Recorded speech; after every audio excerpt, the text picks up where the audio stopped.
I'm excited to talk about pivot tables in this series of videos. It will be broken up into three parts: sort, filter, as well as creating a pivot table. We need to use and understand the concepts of sort and filter as a foundation before we jump right into pivot tables. This first video, we're going to cover sort.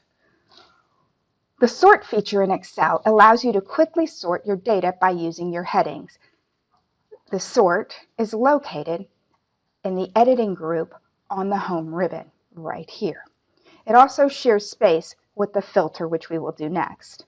We're going to be using the file HBD export to look at our information and use all of this data to create our pivot table.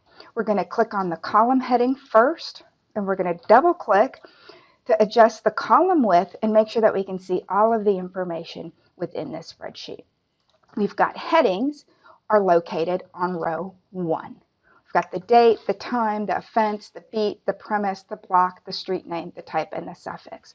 So we're going to first sort by offense. We're going to make C1 our active cell. We're going to come over here to sort and filter, and we're going to choose sort A to Z, which is ascending, right?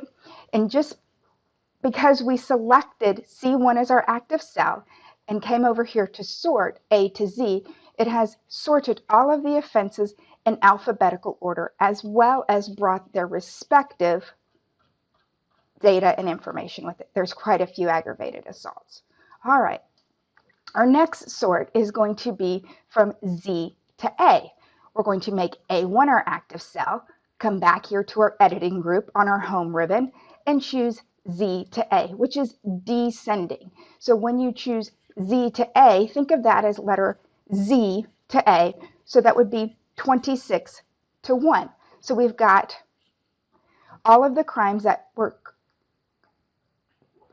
created or done at the end of the year are placed now at the top.